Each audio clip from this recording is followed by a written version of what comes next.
निश्चित तौर से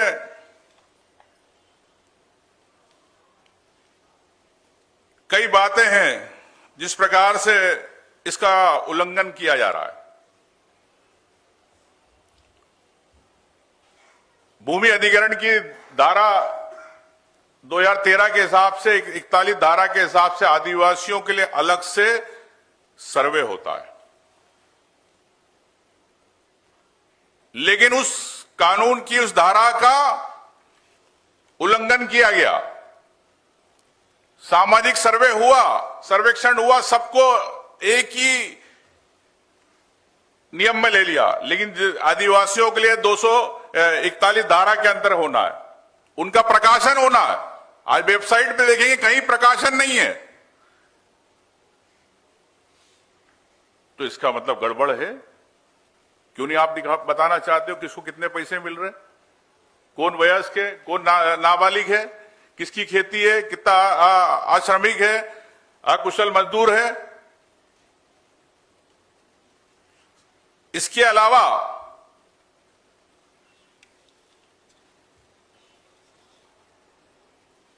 इसका जो लाइसेंस दिया गया, इस परियोजना में CBA coal bearing area act का उपयोग किया गया। मतलब जो भूमि अधिग्रहण की धारा है 2013 का जो कानून है, उसको साइड में रख के इन्होंने कोल बेरिंग एरिया एक्ट, मतलब सरकार जबरन अधिग्रहण कर सकती है, उस कानून के तहत इन्होंने उसमें आधी कार्रवाई कर दी। तो देश में दो कानून, एक योजना को लेकर दो कानून, नाम के लिए अधिग्रहण दिखा रहे 2013, लेकिन साथ में एक कोल बेरिंग एरिया एक्ट भी डाल रहे। ना इसमें ग्राम सभा से अनुमति ली गई, ना ग्राम सभाएं हुई, जिसके बारे में मैं आपको बताऊंगा। ना पैसा कानून, सरकार ने लोकसभा में जवाब दिया कि ये 5th शेड्यूल में आता है, 5वीं अनुसूची में आता है, लोकसभा में जवाब है। लेकिन विधानसभा में इनके मंत्री जवाब देते कि 5वीं अनुसूची में नहीं आता। तो 5वीं अनुसूची में मध्य प्रदेश की सरकार के लिए नहीं आता, लेकिन मध्य प्रदेश सरकार जब लोकसभा में जवाब देती है तो बोलती 5वीं अनुसूची में आता है। उसकी भी आपको प्रेस नोट में जानकारी देंगे। लेकिन सबसे महत्वपूर्ण चीज इसके अंदर यह है कि ऐसी क्या आवश्यकता पड़ी आपको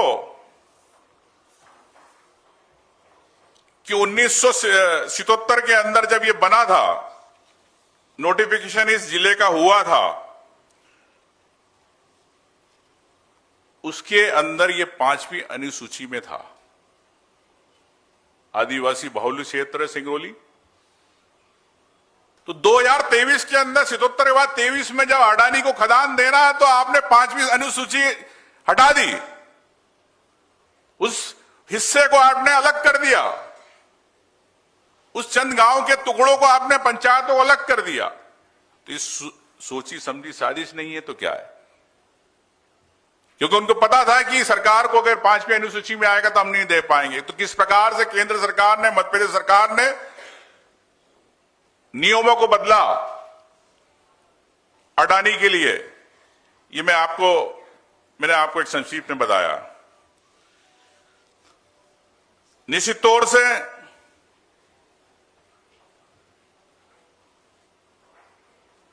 प्रदेश के अंदर ट्राइबल एडवाइजरी कमेटी होती है, जिसमें राज्यपाल, राज्य सरकार, आदिवासी परामर्श सदस्य होते, विधायक होते, सब होते, लेकिन कभी सरकार ने उसके अंदर इस बात पे चर्चा नहीं करी, ना उसकी बैठक बुलाई। क्यों? मतलब आप आदिवासियों को वोट लेना चाहते हो मध्य प्रदेश के अंदर, लेकिन आदिवासियों की परामर्शदात्री समिति के सलाह नहीं लेना चाहते। ये ऐसे राज्यपाल है, ऐसे मुख्यमंत्री है, तो ये इसका उल्लंघन किया इन्होंने। निश्चित तौर से पर्यावरण के अलावा wild life, Sanjay tiger reserve, हाथी कॉरिडोर है वहां पे। नियम यह है कि 10 किलोमीटर की परिधि में अगर कोई एरिया आता है, खनन से संबंधित को परमिशन मांगता है, तो उसको परमिशन नहीं दी जाएगी। ये फॉरेस्ट एक्ट में है। लेकिन वो 10 किलोमीटर को इन्होंने कर दिया 8 किलोमीटर, 6 किलोमीटर। मतलब मोदी को अडानी को देना है तो फॉरेस्ट के, जंगल के, वन प्राणियों के नियम कानून भी बदल दिए। ये रिपोर्ट है। साथियों, कुछ सवाल जैसा मैंने आपसे कहा कि सरकार ने धारा 41 में क्यों ट्राइबल्स के लिए जो एक विशेष प्रावधान है उस पर क्यों आपने अलग से प्रकाशन नहीं किया गया, क्यों नहीं उसका सर्वे किया गया। और दो जो मैंने आपको बताई कि पूरी 2,500 हेक्टेयर में से 554 हेक्टेयर की जमीन का ही आपने सिर्फ सामाजिक सर्वेक्षण किया।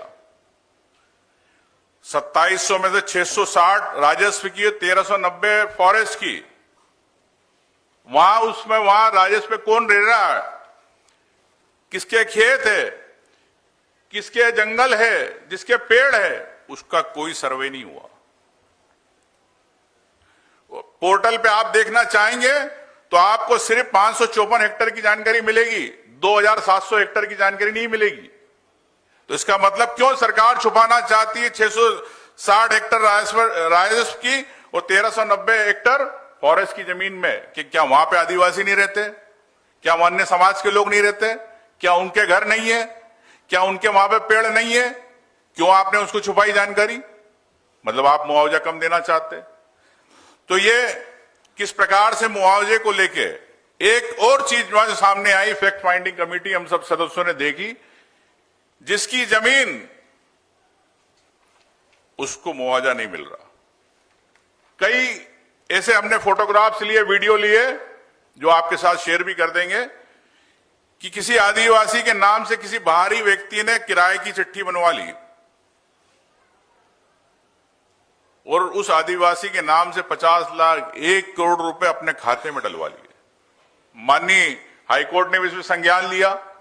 हाईकोर्ट ने भी कहा है कि गलत हो रहा, लेकिन लाखों करोड़ों रुपए, मतलब मैं कह सकता हूं जितना मुआवजा बटा है उन बेचारे आदिवासियों के, उन गरीब परिवार वालों के पास नहीं गया, किराएदारों के पास चला गया, उनके खातों में चला गया। रिकॉर्ड रेट है ये। तो सरकार ने किस प्रकार से बंदर बाट करी पैसे की, ये भी एक महत्वपूर्ण बात है।